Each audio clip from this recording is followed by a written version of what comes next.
Welcome to Life's a Coach. Our mission is to empower individuals like you to take charge of your life, discover your purpose, and elevate your performance to new heights. Each week, we'll be diving into engaging discussions, introducing you to valuable tools from the coaching world, and giving you different perspectives on individual development. Whether you're seeking clarity, motivation, or a fresh perspective, we've got you covered. Again, welcome to Life's a Coach, where the power to transform your life begins now. All right. Well, hello. Welcome to Life's a Coach. I'm Avril, and today I've got my in-house coaches, Almar and Eric. How you guys doing today? Hey, Avril. Hi, Eric. How's everybody? How's it going, guys? Happy to be here. Awesome. To start off with, let's just not just go right into it. We just want a quick rundown. How's been your week? We'll start with Alma and then Eric. How you guys been doing the past week? Thank you. That's you know what? The week went by really quickly. I am embarrassed to tell you that I have no idea what happened.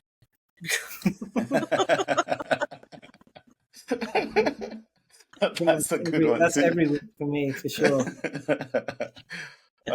And you, Eric, how's been your week? It's been great. Yeah, it's just plugging away, trying to make a difference, but super happy. I love the cadence and timing of this podcast throughout the week. We record on Fridays just for our listeners because that's kind of a great little end of the week, but beginning of the next week to kind of get me in the right frame of mind and give me the energy to move forward. So I kind of love it, man. Look forward to these all the time. Awesome. How about you, Avril? Cool. Well, if anyone's asking, I am asking how my week was going. I would love to know what's been going on with you this week. It's been a while. As some of you know, I think Alma knows. Don't know if Eric knows, but I've started this 6 weeks challenge at one of these gyms I'm going to. So being in the gym every day after not having been in the gym for a while is really has been a challenge for me, but I'm enjoying it. You know, sometimes you go into the gym like, and everything's painful, but the sense of fulfillment when you come out kind of thing is what keeps motivating me. So that's how my week's been going. A lot of soreness in the body, but feeling fulfilled. Sweet soreness. Congratulations. That's lovely. Thank you. Yeah. Thank you. I think you got the answer, right? You got the answer right there. It's just you just gotta. There's going to be days when you want to do it, and when you feel aligned, and when you feel as if you have the energy and the support spiritually. But then at the same time, there are going to be days where I don't know. It's not excuses, right? Because these are real things happening in our lives and that are affecting us. But you know, I think having an idea of what, obviously, I think for me. I don't know if you heard about this, but the idea of when you wake up, it's called the Silva Method. I don't know if you've heard of it, but basically it's a type of meditation, I guess, and really it's about what I've got from it, right? This is my interpretation of it is setting your intention for your day through meditation, because through something about the alpha waves when you wake up, where you can really deeply be in a state where you can manifest and intentionalize your actions. So for that first 5 minutes, there's an idea of counting back from 100, towards 1. And at the same time, visualizing basically, okay, what do you want your life to be? I call it vision setting for the future, and then setting your intention for, okay, that's what I want my life to be. What am I going to do today to take me a step closer to actualizing that? So I've found the days that I am able to do that, I'm able to, I have a little more resilience mentally and physically as well. to doing the hard thing, right? Which is the thing at the end of the day, right? We all know what the thing is. What is the thing that I need to get done today? And on the other hand, you know, the days where, like, let's say I wake up late and I'm straight into getting my son ready for school, don't really get my AM routine in, don't journal, don't meditate, don't do yoga. Those days are just like, oh my God, like I feel terrible. And I'm just moving from task to task to task. And my phone goes off and halfway through kind of, you know, trying to get something done that is, you know, in line with what I want to do. And then, you know, I'm answering this call and then I'm answering this email, and you're just like literally a slave to the rat race, right? At the end of the day. So just for me, it's just that intentionality. I think that's really neat. I love that magic 5 minutes in the morning. That sounds like a gift that we all have to be able to tap into. And absolutely, try it for sure. Yeah. I think it's you said how does it work, Eric? So again, don't quote me on this, because again, this is me taking information as I do and swishing it around Eric brain and then bringing it out into the world. So look it up. It's called the Silva Method, but basically the idea behind it, there's a book as well, apparently. And, you know, within the idea is that the waves, the brain waves that we have going on, basically the 5 minutes after we wake up, are what we call alpha waves. And that state apparently is much more attuned to, I guess, you know, meditating and being intentional, and like it's a better energy state to manifest what you want within your life. And again, I may just be making this up completely. You know, again, these are my words. This is how I have rationalized it, right? Sure. Guess what, Eric? No, but the beauty, I'm sorry to interrupt you, is that you are so convinced this is what it is. You're right. For you, you are right. Absolutely agree. Yeah. Absolutely agree, by the way. Yeah, absolutely. No, yeah. Because I think, like as long as, like, I've seen it and I've felt it, in the sense that for some reason, after that, those 5 minutes that I wake up, I truly feel as if I can visualize and feel the feels. Like, I do a lot of performance coaching with athletes, and I've even tried it myself, vision setting kind of in the middle of the day, where you're just like, okay, I'm going to meditate now, I'll visualize. I find that so difficult. But in the 5 minutes after waking up, where I'm super sleepy, and you count back from 100 and go, you know, that's basically a way of just keeping you awake, but you're still in that very kind of lucid frame of mind and state. That's what I feel. And then slowly you start to, again, visualize and really have that kind of dream state, but you're conscious, right? So it's that kind of sweet spot between conscious and unconscious. And you truly, like, for me, I always tell my athletes, it's not enough to just see it. You need to be there. You need to feel it. You need to smell. Kind of like, for me, I was like on a plane. I remember looking out of the window, and it was like Bali or something like that, with like palm trees and crazy like that. But I was on my laptop, signing someone up for my online course. And this went to a deeper mode of how I want my life to be, one of autonomy, one of freedom, one of independence, and one of financial freedom, not specifically for the financial gains, but so that I can live the kind of life that I want to live. And I was able to really be there, rather than just kind of having this vision in my head of what it might look like, if that makes sense. So absolutely. So I'll tell you what's happening there is that, you know, your subconscious mind is always aware and awake. It is the control room of your body. It controls, you know, your breathing and your heart, and it's the master. And those 5 minutes, your conscious mind, which is this grand saboteur, you know, it's resist. It's still asleep. So it's kind of out of the way. So your subconscious mind, where all the programming happens, is turned on and receptive and ready for the programming of the day. That's exactly what's happening. Wow. And you're able to visualize and sense and, you know, make things real. But yeah, that's a total thing. Incredible. That's incredible. S- Is that So, similar in line with some of the hypnosis that you do, or is It that is completely exactly. Yeah. Hmm. okay? Yeah, we Okay. get your conscious out of the way. We give it, I keep you distracted so I can talk directly to your subconscious. Wow. so can you say that again, Alma, in terms of like what will be happening?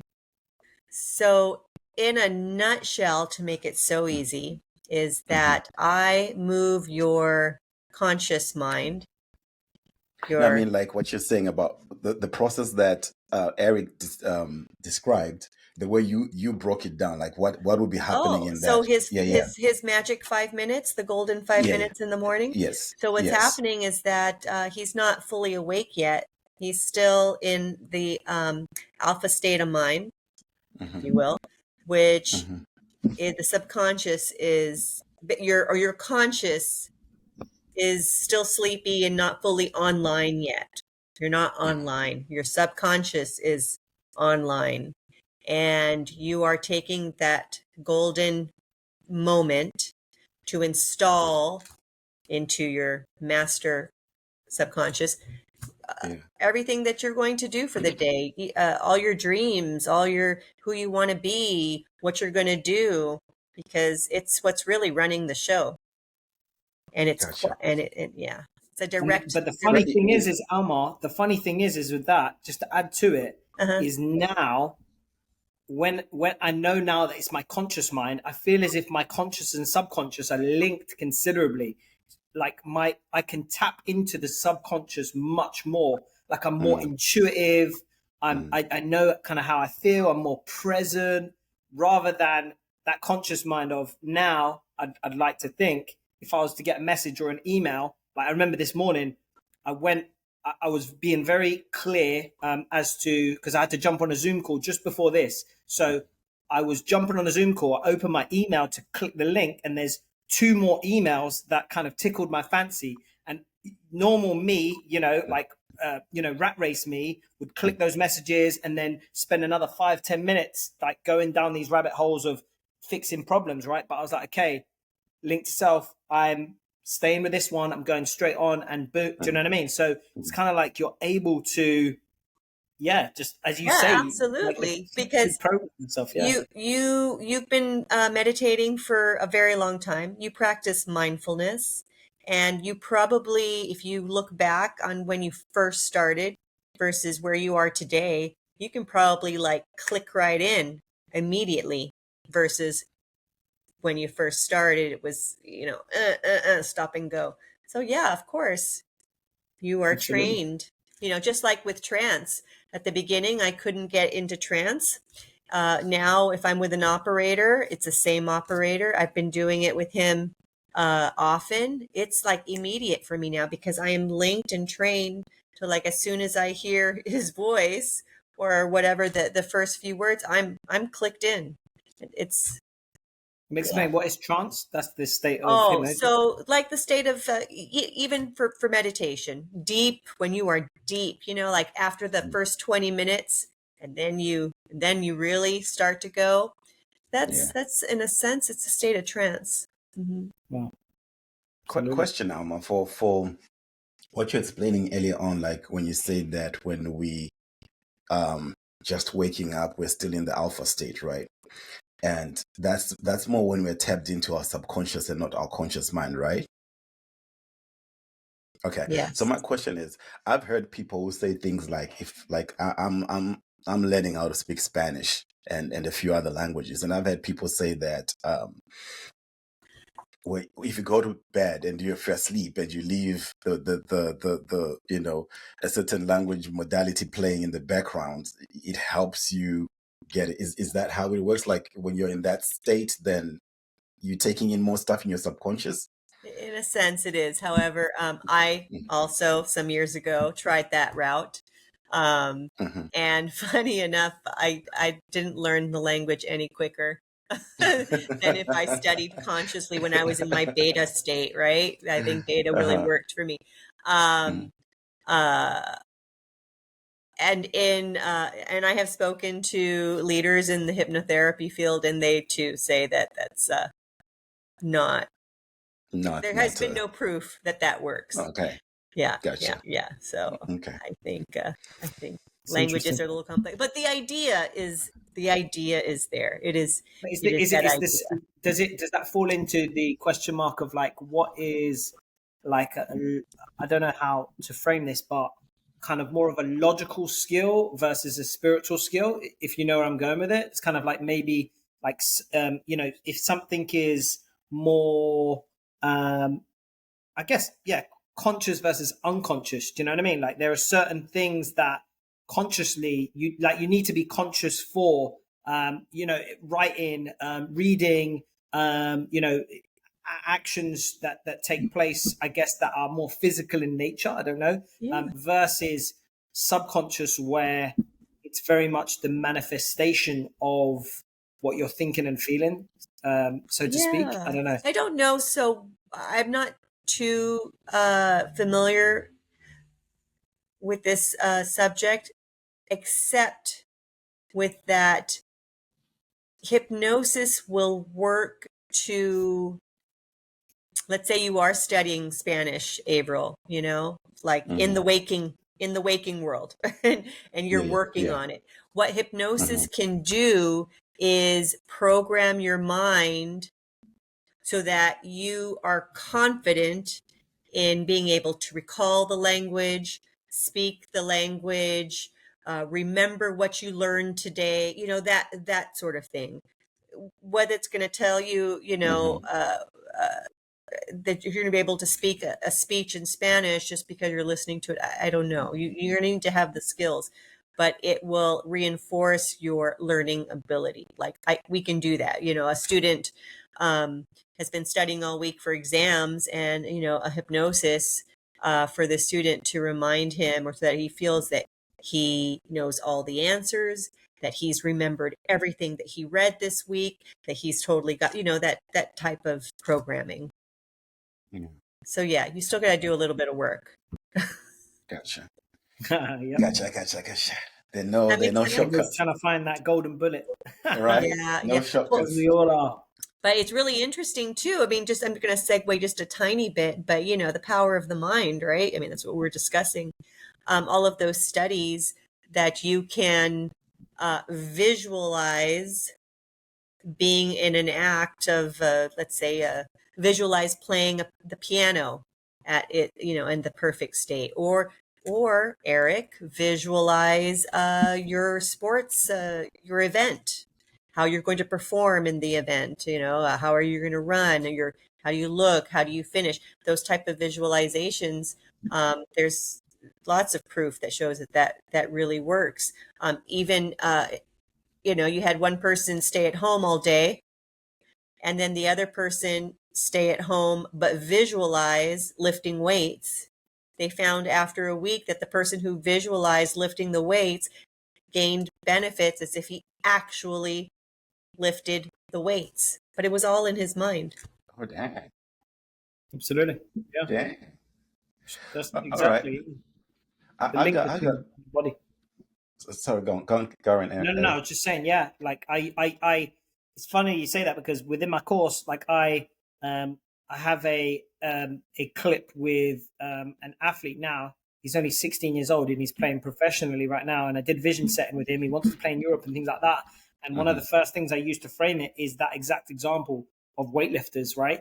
And the link between the mind and the body of when you truly visualize something, you're basically, you're preparing your body for it, and your mind is actually the same brainwaves and patterns are taking place within the mind, so you can get the same benefits, so it's pretty incredible. Yeah. All right. So my question to you both is like, I struggle with visualizing stuff, right? Like, even like when I'm doing like guided meditations and stuff, just getting visuals, I struggle with that. And when I hear people talk about this, like, oh, you gotta visualize it, or visualize like, they say I'm playing basketball. They say visualize getting the ball into the net, into the basket. How do you, what advice or tips would you give to someone who struggles with visuals? Well, first, I would like to let you know that you're wrong. You are good at visualization, and Oh yeah. yeah, I want to ask, what's the well, I'm hoping so. What's the color of your front door? What is the color of your front door? I think it's creamish whitish. All right, and does it open Uh, in or does it open out when you? Opens in. Okay, and is there a rug on the floor in the entrance when you come in, or Yes, not? there is. Uh-huh. All right, you just visualized all of that. You are able to visualize. That's number one. And then number two, if you could visualize so well that you saw everything, you'd be a little loony, because only crazy people can see things in the exact crispiness. Okay, you visualize things that are not there. So it's okay that it's a little fuzzy and there's room for interpretation. There's not like one perfect way. You're fine. You can. Okay. All right. Okay. That was a good demonstration of that. Thanks. I think it had become a mindset for me to think that I can't visualize. But when you broke it down like that, it's like, oh yeah. So it's just as simple as that. My next question would be, um, there's a lot of people who talk about you gotta visualize what you want to manifest it or to create it, right? Similar to the way Eric, you just described it in your own words with what you do with athletes, right? With athletes. Um, what if you don't know what you want? How does that work? Yeah. Ooh. Right? Because I'm not saying I don't know what I want as per se, but if someone was to say, oh, visualize the future you want, or visualize, you know, at times just narrowing like what is it that I want to visualize. At times I struggle with that. Have you heard of that? All right, so I'm going to steal something. Sorry, Almar, because I'm absolutely love this. I I love it. I I I, love this discussion. I excited. See how quickly I Eric jump on is that. excited right now. Yeah, because I'm like, there's a couple things here, right? Because Mhm. have you heard of the Solomon paradox? The Book of Each Solomon. time each time you mention these things, I'm just saving it on my thing, and I'll go check it out later. It's called what? The Solomon. Solomon paradox. Oh, I think I've had it before. Heard of it before. So it's basically the idea that like basically it comes from the Book of Solomon Hmm. in the Bible, but basically the idea goes to the idea that us and as coaches, I think we can relate to this, right? Because you're a life coach yourself, and you're basically manifesting the same belief. Us as humans, we're very good at delivering kind of really good sound advice to others, but when it flips the switch and we need to do it ourselves, Yeah. then it becomes impossible to do, right? I think we all have that same thing, and this is why we love Life's a Coach, because everyone's asking all the questions that he wants answered from everyone else, all these life coaches, and then everyone else is like, yeah, but I have this issue. So this is really just therapy for us, right? So we should really call this the Solomon Paradox podcast. But really, the idea behind that Solomon paradox is that us as humans, it's very difficult to frame the advice that we need, right? Or even just to ask the right questions. So one of the things you can do is, obviously, if you have a friend, then you could get them to ask you the same questions, or a coach, right? That's obviously the big alarm bell going off, because we find it much easier to take advice, right, from somebody else, and to give advice to other people. Yeah.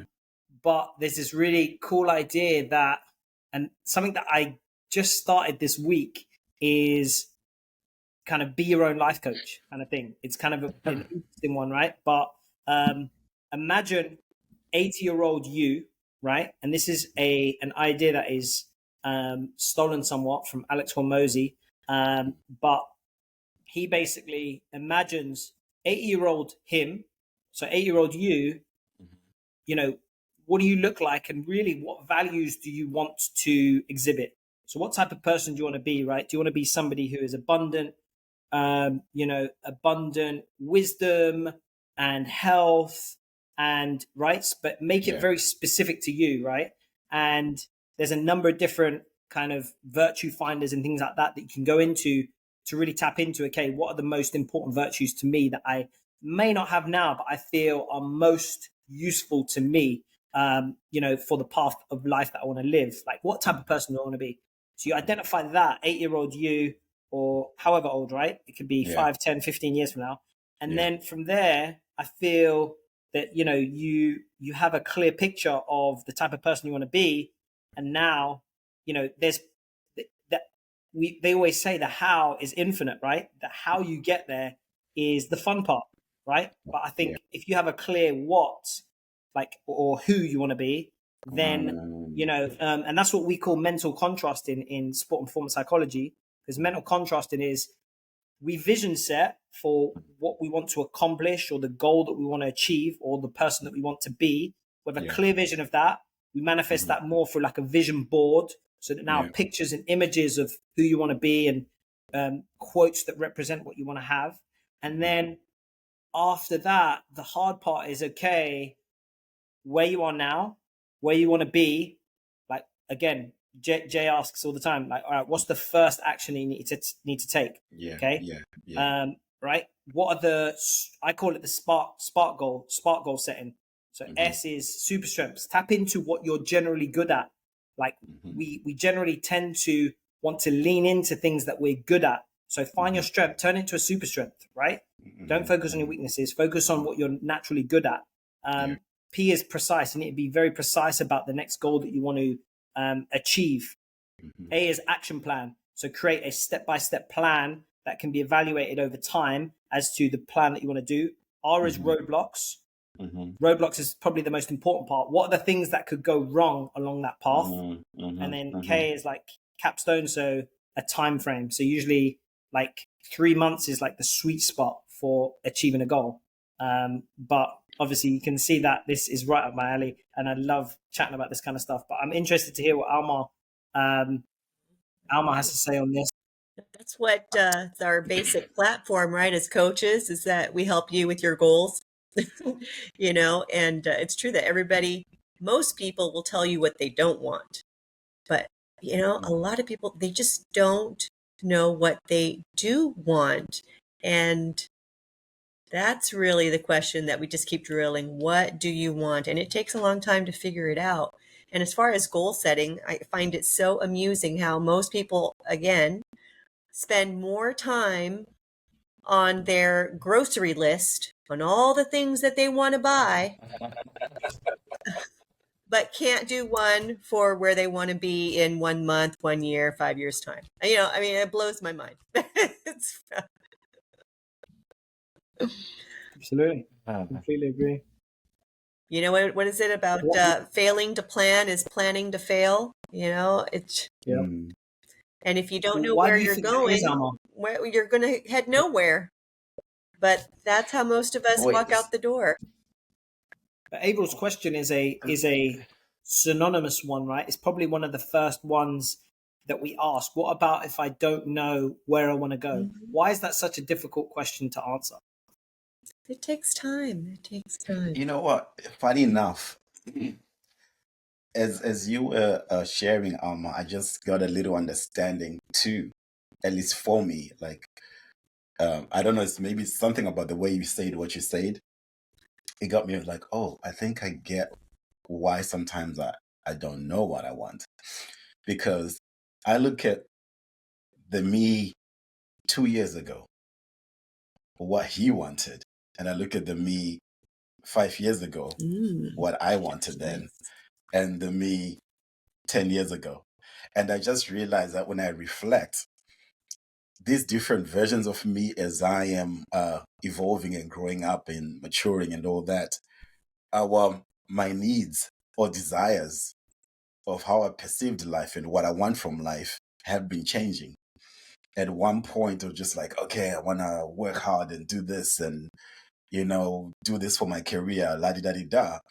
And I feel like in the past, about 3 years ago, there was a shift in, like, for me, it was the importance of family and settling down and grounding and all that. And then now that I've changed career, of course, I've got new goals and coaching and all these other stuff that I'm doing. And I feel like I'm rekindling a lot of things that I left behind. Like, I didn't have time for when I was grinding hard with work. Like, my artistic side, the things that I'm started to pull out again. I started working again on music. I'm thinking of getting back into comedy and stuff. But I'm just realizing, like, as I'm sitting here, if I was like, because I was listening to a friend of mine with she shared with me a meditation thing that you kind of visualize where you want to be in the next 5 years, visualize where you want to go, and I'm like, I don't think I really know, because I knew what I wanted 10 years ago. I knew what I wanted 5 years ago, and some of the things that I wanted then I already have. It's not like I visualized them to get there. Somehow I ended up here, right? And at the same time, the specifics of what I want, I don't know. It's a weird concept too, because even as I'm sharing, I'm getting a little understanding that I've come to a place of just being grateful as well in life. That just being grateful at times with where I'm at. Not that it doesn't make me ambitious, but it's kind of like, I'm like, I don't know. For me, it always kind of works out, right? So I mean, it works out. absolutely. So, There's who's to say that being mindful and living a mindful life, like you are describing, you wake up in the morning and you know about today, and you trust that every Mm, today will string along into the perfect tomorrow, right? I mean, because who's to say mhm, that's not a way to live? And also, just to go mm, back, that we as coaches, we would never expect you to get from point A to Z in one session. We do mm, mm. little baby steps. So I think it's crazy to ask you to visualize where do you want to be in 5 years.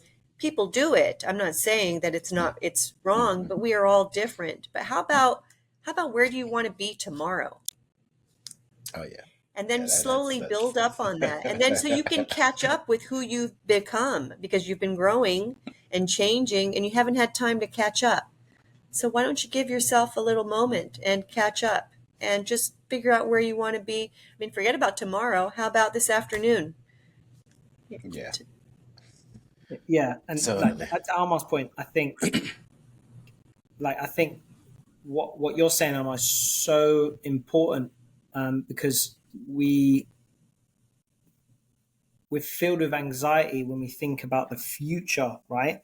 When the Mhm. only true way to be at peace and be at ease is to be in the present moment. That's something that I've always struggled with, because I'm always looking to the future. So I definitely second that. And I think it's useful to have a vision for our future, but I think that direction is more important than vision.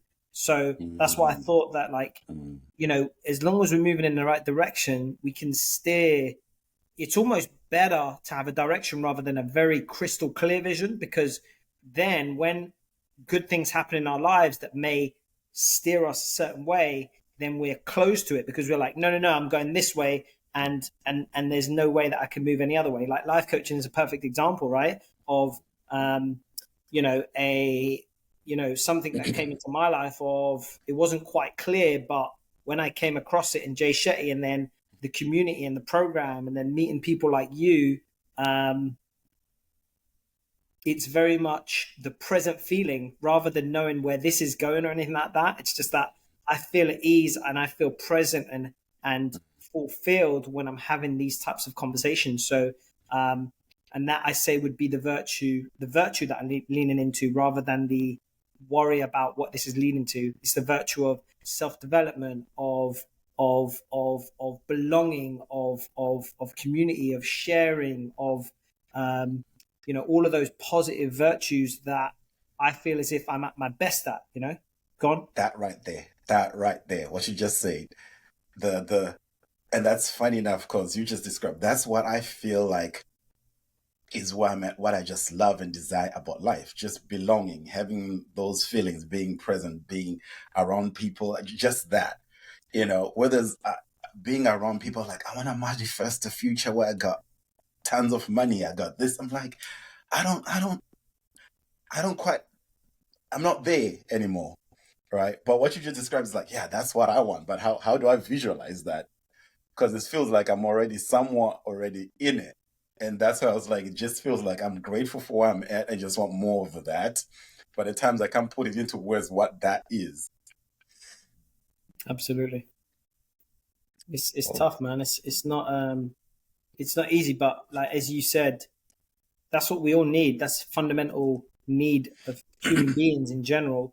And we're moving further and further away from it when it's just so much more simple, right?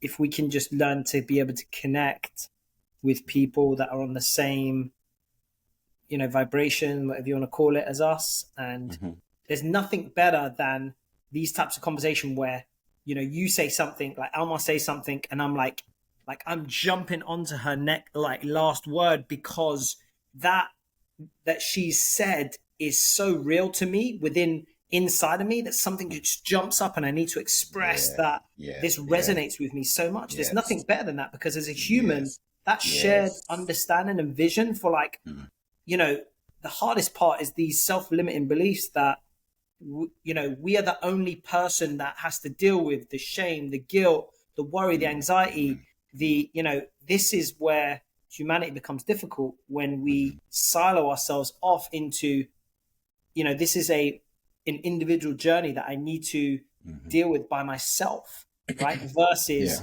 being open enough to talk about, our feelings, our deepest fears, inadequacies, and seeing connection there. Like that for me is huge, So I guess what we're saying is tap into how you feel as well. What makes you feel most alive?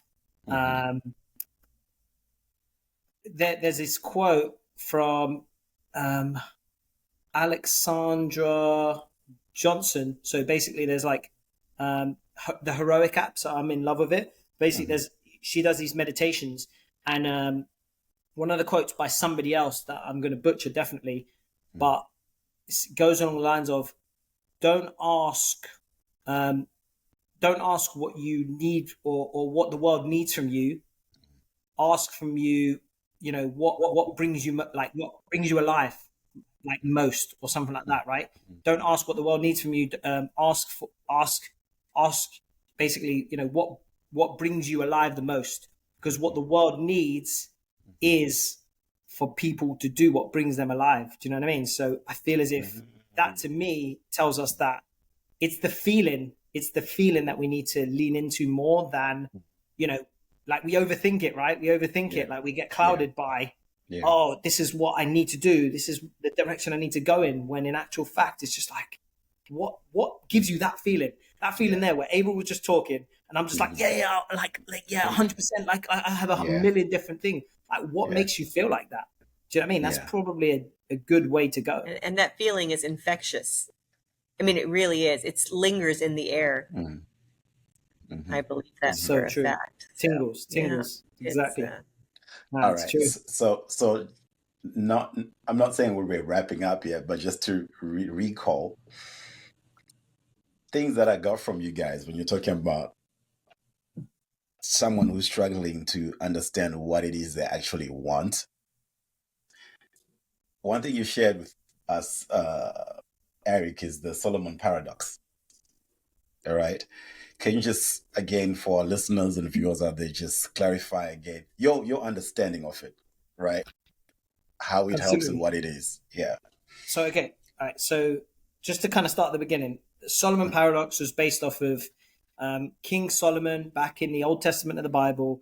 And basically he lived like a kind of crazy life. He had hundreds of wives, he had a bad relationship with some of his children and things like that. But he was actually amazing at giving advice, right? So it goes, the paradox comes from this idea that us as humans are very good at giving advice to other people, but we're very difficult at actually figuring out ourselves kind of what we need, right? So giving ourselves that advice. So as you said, you were talking about, okay, like what if I don't know the direction I'm going in and I don't have an idea for the life that I want to live?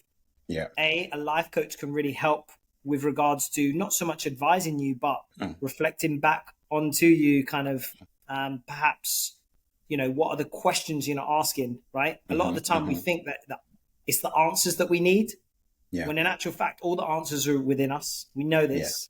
Yes. In actual fact, we need to ask the right questions, and it's very difficult to ask yourself the right question, right? We're just not built like that. Yes. So, yes. Just like you are now with like asking these questions, they're like, they're allowing us to express our answer. So, seeking out a life coach or somebody who's very close to you to kind of, ask those questions, right? Those simple questions as to, okay, what makes you light up? What makes you most free, most fulfilled, and these types of questions. That's what I kind of get from the Solomon Paradox. Got it. And thanks for that. Thanks for that. That's helpful. What if for people who don't have access to a life coach, right? Did I hear you say something along the lines of ask a friend or somebody who knows you well as well? Like, is it another way of doing it? Like finding someone who knows you well and ask you, what do you think I'm really good at? Or what do you think, is that the same principle or not? So I think this can be helpful. Asking a friend, but it needs to be the right type of friend. And it needs to be somebody who, I think that the role of our family is more to keep us safe. And I don't want to say confined, but safe, than to allow us, to keep us in the cocoon rather than to let us open up and be a butterfly, right? Because they're worried about, what that might mean, right? So it needs to be somebody probably who has, your best interest at heart, but truly wants to see you succeed, right? And wants to see you, whatever that may be, right? So I would caveat with that. And obviously, if you want to try the 85-year-old self, is that idea of coaching yourself, right? Imagine, at 85, if you're like, or 100, whatever you want to be, you're on your deathbed, right? What virtues, what person do you want to be, right? What person do you want to be? Not so much like what have you done, but kind of what experiences do you have that now have led to that experience? I think that's a good question to ask, because then you can track back from, okay, 85-year-old me, if you can get into that mindset, okay, somebody who is patient, who is wise and present in the moment and is able to, embody this sense of calm and, then you can track back to, okay, almost have this conversation in your head. This is really, really difficult, and I haven't mastered this at all. Have this conversation in your head with 85-year-old me, and basically ask that person the questions. Okay, like how did you get to where you got to? What did you do? What action did you take? What was the first step? Like what were your deepest fears, right? And at least that manifests the idea of having a conversation with somebody else, right? Rather if you don't have anyone there. Interesting. This sounds akin to writing your obituary almost. I was in a session the other day when someone challenged me to write mine, and it was very difficult. I couldn't do it.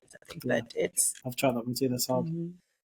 And you, Alma, what are if you just want to reinforce, restate, say again, your interpretation, understanding, or your thoughts on how to help someone who's struggling to visualize what they want in life? Yeah. I tell you, practice makes better. That's for sure.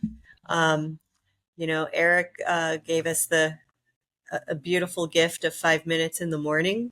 I think that's something that everyone can use. 5 minutes in the morning, and if you do that enough, I think you might come up with some answers. practice, because, you haven't done it. It's hard. I think I found that to be golden, because I too struggle with that question. And, but 5 minutes is right in front of you. It's not so big and far ahead. Yeah.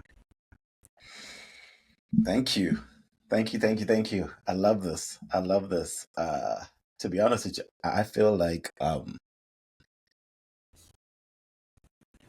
you guys just helped me in realizing this one thing. Like sometimes, like you said, Eric, if I'm trying to think too much into the future, I can easily get overwhelmed. But if I just think into this afternoon, into today, into tomorrow, it's something that at least I feel some sort of control or some sort of,